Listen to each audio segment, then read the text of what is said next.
নিম্নচাপের প্রভাবে আজও উত্তাল সাগর, কক্সবাজার সহ উপকূলের প্লাবিত এলাকায় দুর্ভোগ, জারি আছে সতর্কতা। মৌলভীবাজারে এনসিপির নেতারা অংশ নেবেন জুলাই পদযাত্রা ও পথসভায়, বিকেলে যাবেন কিশোরগঞ্জে।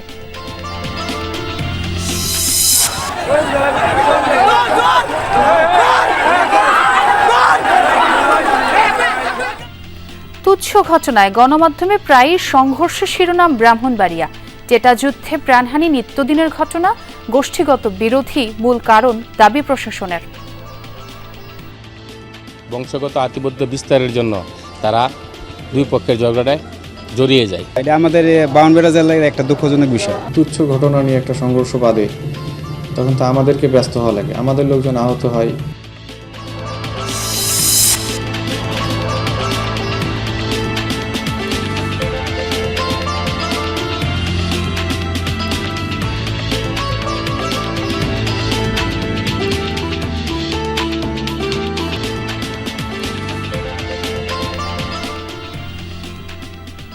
দর্শক, আমন্ত্রণ সংবাদ সারা দেশে। আপনাদের সঙ্গে আছে আমি ছোয়া খন্দকার। আর এতক্ষণ শিরোনাম দেখছিলেন। নিম্নচাপের প্রভাবে আজও উত্তাল সাগর, দুর্ভোগে উপকূলের প্লাবিত এলাকার মানুষ। রাতভর থেমে থেমে বৃষ্টি আর জোয়ারের পানিতে প্লাবিত হয়েছে নোয়াখালী, হাতিয়ার নিম্নাঞ্চল। জেলা সদরসহ বিভিন্ন উপজেলার নিচু এলাকায় বৃষ্টিতে তৈরি হয় জলাবদ্ধতা। কক্সবাজারের টেকনাফে উত্তাল সমুদ্রের ঢেউয়ের তোড়ে ভাঙন ধরেছে মেরিন ড্রাইভের 2.5 কিলোমিটার এলাকায়। ভাঙা বাঁধ দিয়ে পানি ঢুকে প্লাবিত কুতুবদিয়ার আনিসের ডেইল, তাবলোর চর, বায়ু বিদ্যুৎ কেন্দ্রের আশপাশের রাস্তাঘাট। মহেশখালীর ঢলঘাটা ও মাতারবাড়ি নিম্নাঞ্চলেও ঢুকেছে পানি। পটুয়াখালীর কুয়াকাটাতেও ঢেউয়ের তোড়ে ভেঙেছে মেরিন ড্রাইভের বেশ কিছু অংশ। দেশের সকল সমুদ্র বন্দরকে 3 নম্বর স্থানীয় সতর্ক সংকেত দেখাতে বলেছে আবহাওয়া অধিদপ্তর। আমাদের বাড়ির সামনে অনেক হাঁটু পর্যন্ত একটু পানি, এই বৃষ্টিতে আরো পানি বাড়ে যাচ্ছে। পানি মাঝামান পানি নামবার মতন কোনো জায়গা নাই। এই অবস্থা দেখে কিন্তু খুবই খারাপ লাগতেছে, কারণ আমরা চলাফেরা করতে পারতেছি না। পটুয়াখালীর কুয়াকাটা থেকে যোগ দিচ্ছেন আমার সহকর্মী জাকারিয়া হৃদয়। তিনি সেখানকার খবরাখবর জানাবেন। হৃদয়, নিশ্চয়ই আমাকে শুনতে পাচ্ছেন। মেরিন ড্রাইভ তো ভেঙেছে, যে খবরটি আমরা আগেও জানিয়েছি। এখন কি অবস্থা দেখছেন? সেটি মেরামতে কোনো পদক্ষেপের কথা কি জানতে পারলেন?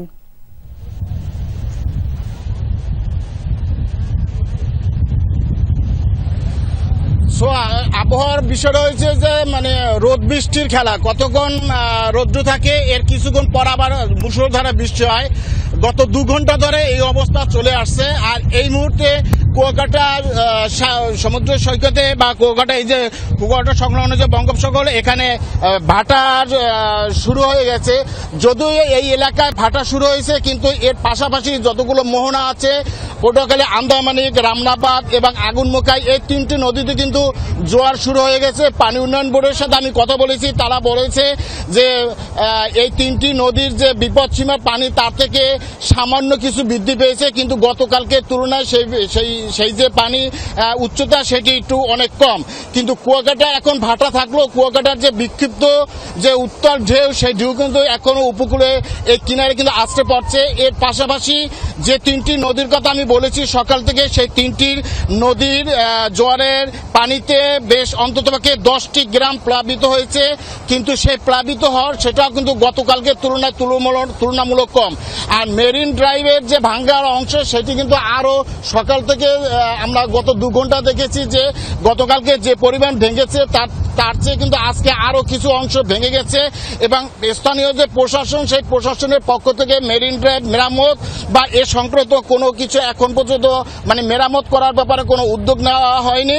এদিকে কুয়াকাটার স্থানীয় যারা বাসিন্দা আছে, তারা কুয়াকাটা সৈকত রক্ষা এবং মেরিন ড্রাইভের থেকে শুরু করে সবকিছুর জন্য তারা কিন্তু ঘণ্টাব্যাপী মানববন্ধন করেছে এখন থেকে ঘণ্টাখানেক আগে। জি হৃদয়, আপনি পটুয়াখালী খবরাখবর জানাচ্ছিলেন এবং আপনি নিজেও সতর্ক থাকুন, নিরাপদে থাকুন। আমরা এবার একটু কক্সবাজারে যেতে চাই। সেখানে আমার আরেক সহকর্মী আছেন, এহসান আল কুতুবী। এহসান, প্লাবিত এলাকার সবশেষ খবরাখবর আপনার মাধ্যমে জানতে চাই একটু।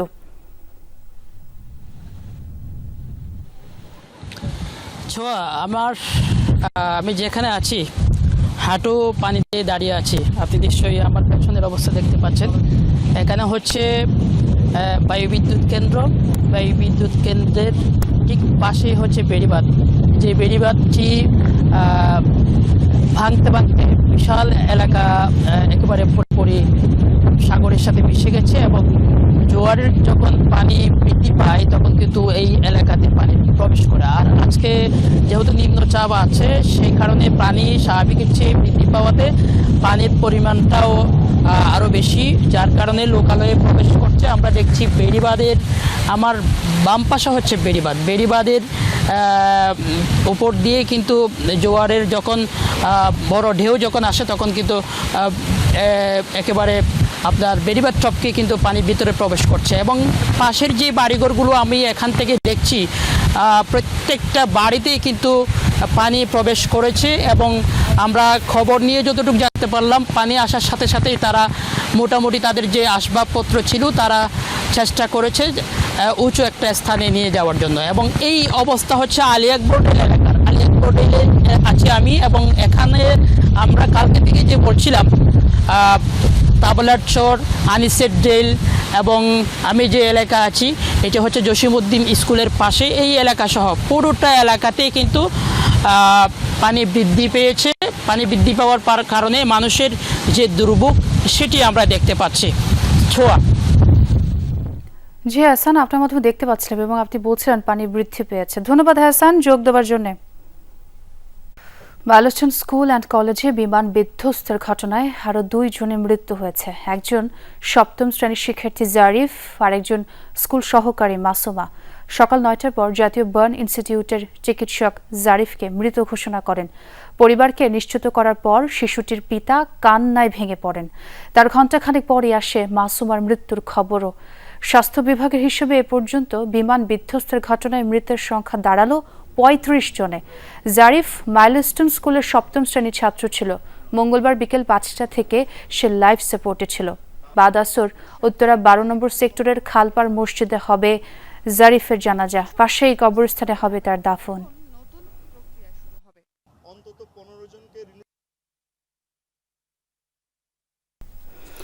দর্শক, আমরা একটু নোয়াখালীতে যুক্ত হতে চাই, সেই খবরাখবর জানাবো। তবে এবার একটু নির্বাচন নিয়ে আপনাদের একটা প্রতিবেদনের খবর জানাতে চাই। নির্বাচন ঘিরে সোশ্যাল মিডিয়ায় ভুয়া তথ্য ও এআই এর অপব্যবহার রোধে কাজ করছে কমিশন, জানিয়েছেন সিইসি AMM নাসির উদ্দিন। সকালে ত্রয়োদশ জাতীয় সংসদ নির্বাচন উপলক্ষে নিয়ে খুলনায় সাংবাদিকদের সাথে মতবিনিময় করেন তিনি। এ সময় সিইসি বলেন, নির্বাচন ঘিরে ভুয়া নানা তথ্য ও গুজব ছড়ানো হচ্ছে।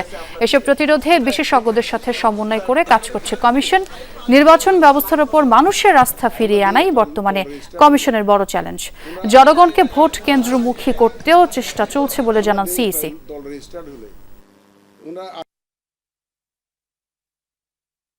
সবচেয়ে বড় চ্যালেঞ্জ হচ্ছে এখন মানুষের যে আস্থা ফিরিয়ে আনা নির্বাচন ব্যবস্থা, নির্বাচন কমিশন, নির্বাচন ব্যবস্থার উপরে মানুষের যে আস্থা ফিরিয়ে আনা, এটা একটা বড় চ্যালেঞ্জ আমাদের জন্য। সবচেয়ে বড় চ্যালেঞ্জ এটা। কিন্তু 2 নম্বর চ্যালেঞ্জ হচ্ছে ভোটারদেরকে ভোট কেন্দ্রমুখী করা।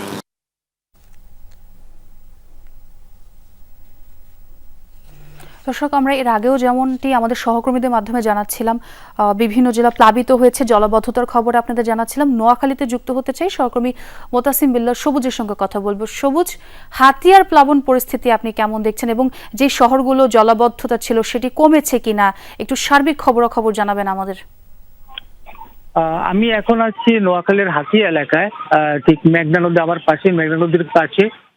আর আসলে এখানে হাতিয়ার মূল সমস্যা হচ্ছে জোয়ার এবং অতিরিক্ত জোয়ারের পানি। যখন আসলে জড়ো বাতাস থাকে, সতর্ক সংকেত থাকে বা লঘুচাপ থাকে, লঘুচাপের প্রভাব থাকে, তখনই আসলে অতিরিক্ত জোয়ার থাকে এবং স্বাভাবিক 3 থেকে 4 ফিট উচ্চতার পানি উঠে যায়। এবং সেই ক্ষেত্রে যে নিম্নাঞ্চল গুলো রয়েছে বা যে স্থানে ভাঙ্গা বেড়িবাঁধ রয়েছে বা যেসব স্থানে বেড়িবাঁধ নেই, সেই বেড়িবাঁধের নিচে বা বাহিরের যে এলাকাগুলো রয়েছে সেগুলো আসলে কয়েক ফিট উচ্চতায় পানি উঠে যায় এবং মানুষের ঘর বাড়ি রাস্তাঘাট সব ভাসিয়ে নিয়ে যায়।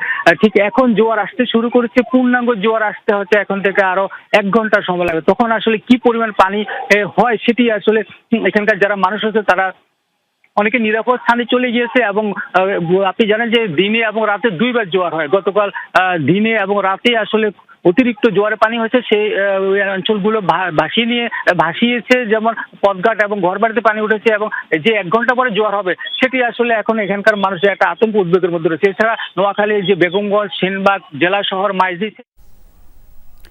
সবুজ, আপনাকে অনেক ধন্যবাদ। দর্শক, শিরোনামে যেমনটি জানাচ্ছিলাম, মৌলভীবাজারে পৌঁছেছেন এনসিপি নেতারা, সেখানে কথা বলছেন নাহিদ ইসলাম। আমরা একটু সরাসরি যুক্ত হব তার বক্তব্যে।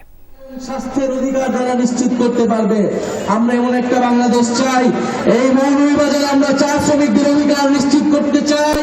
এই মৌলভীবাজারে যারা বিভিন্ন জাতিসত্তা রয়েছেন, খাসিয়া পান্থুয়া সহ বিভিন্ন ক্ষুদ্র আমরা অধিকার নিশ্চিত করতে চাই। মৌলভীবাজারে যারা আলেম সমাজ রয়েছে, যারা মাদ্রাসার ছাত্র রয়েছে, আমরা জানি জুলাই গণ অভ্যুত্থানে এই মৌলভীবাজার সহ সারা বাংলাদেশে ইনসাফের পক্ষে, বাংলাদেশের স্বাধীনতার পক্ষে লড়াই করেছিলেন। সেই স্বাধীনতার পক্ষে, জনগণের পক্ষে, জুলুমের বিপক্ষে আপনাদের যে লড়াই থাকবে, জাতীয় পার্টি আলেম সমাজের পক্ষে থাকবে ইনশাআল্লাহ। প্রিয় সংগ্রামী বন্ধুগণ, বিবিসিতে একটা রিপোর্ট আমরা হবিগঞ্জ চলে, যেখানে পুলিশকে প্রমিনেন্ট করে তোলা হচ্ছে। এই পুলিশ হত্যার দায় আমাদের অভ্যুত্থানকারী জনতাকে দেওয়ার প্রচেষ্টা করা হচ্ছে। আমরা দৃঢ়ভাবে বলতে চাই, ৩রা আগস্ট আমরা এক দফার মাধ্যমে স্পষ্ট করেছিলাম আমাদের লড়াইটা শেখ হাসিনার ফ্যাসিস্ট শাসনের বিরুদ্ধে লড়াই পরিণত হয়েছে।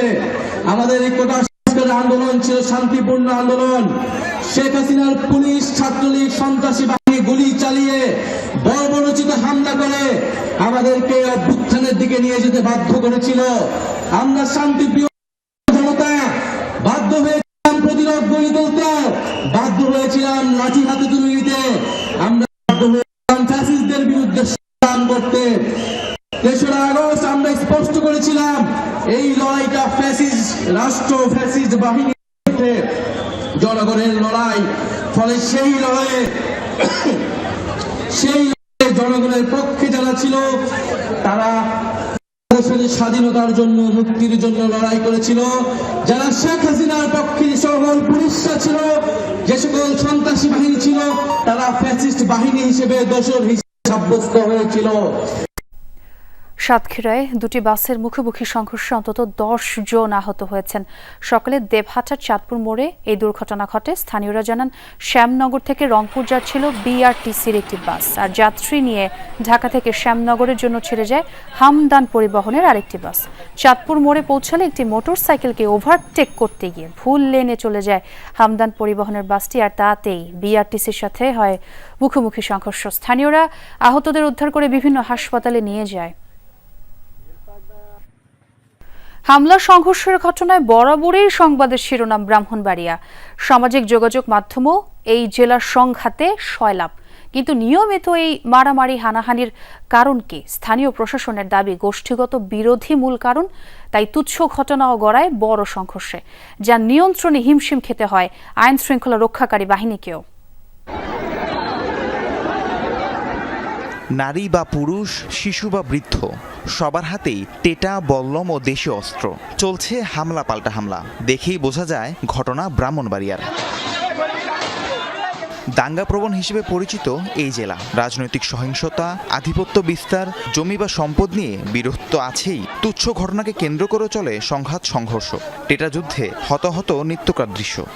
দুইটা পক্ষের মধ্যে দুইটা পক্ষই কিন্তু নেই থাকে না, একটা পক্ষ নেই থাকে, একটা পক্ষ অন্যায়কারী থাকে।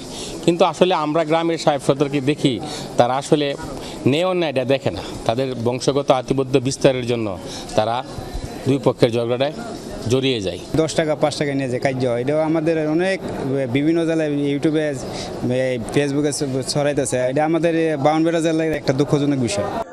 সবচেয়ে বেশি সংঘর্ষ চলে সদর, নবীনগর, বিজয়নগর, বাঞ্ছারামপুর, আশুগঞ্জ, নাসিরনগর ও সরাইলে। অনেক সময় পুলিশের পাশাপাশি বিজিবি ও সেনাবাহিনীও বাগে আনতে পারে না পরিস্থিতি। বইয়ে তো আমরা আসে না যে পুলিশের গেলে পুলিশের সহকারে আমরা মারধর করে।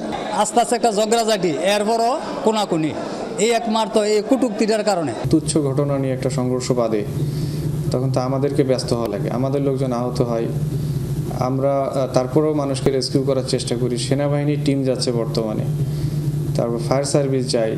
স্থানীয় প্রশাসনের দাবি গোষ্ঠীগত বিরোধী মূল কারণ, তাই তুচ্ছ ঘটনাও গড়ায় প্রাণঘাতী সংঘাতে। তবে জেলা প্রশাসকের বক্তব্য ভিন্ন। সবাই গোষ্ঠীকেন্দ্রিক রাজনীতি করে এবং এটাকে ভিত্তি করে সবসময় দ্বন্দ্ব সংঘাতগুলো গড়ে ওঠে এবং দ্বন্দ্ব সংঘাতের মূল কারণ আসলে গোষ্ঠীগত যেই বিবাদ বা দ্বন্দ্ব, এটাই হচ্ছে মূল কারণ। মারামারি কোথায় না হয়, মারামারি আপনি যদি চিন্তা করেন হবিগঞ্জে, আমাদের পার্শ্ববর্তী কিশোরগঞ্জে, রায়পুরা, নরসিংদী, রায়পুরা, সব জেলাতে কিন্তু প্রচুর মারামারি হচ্ছে। কিন্তু মানুষজনকে এমনভাবে যে টিস্যু নিয়ে মারামারি, ছোট্ট একটা কারণে মারামারিটা আসলে তো ছোটো কারণেই শুরু হয়। শুধু চলতি বছরই জেলায় সংঘাতে 4 জনের প্রাণহানি ঘটেছে, আহত হয়েছেন 1000-এরও বেশি। রাহিম সারোয়ার, যমুনা নিউজ। দর্শক, এই ছিল সংবাদ সারা দেশের এখনকার আয়োজনে। এতক্ষণ যারা সঙ্গে ছিলেন সবাইকে ধন্যবাদ।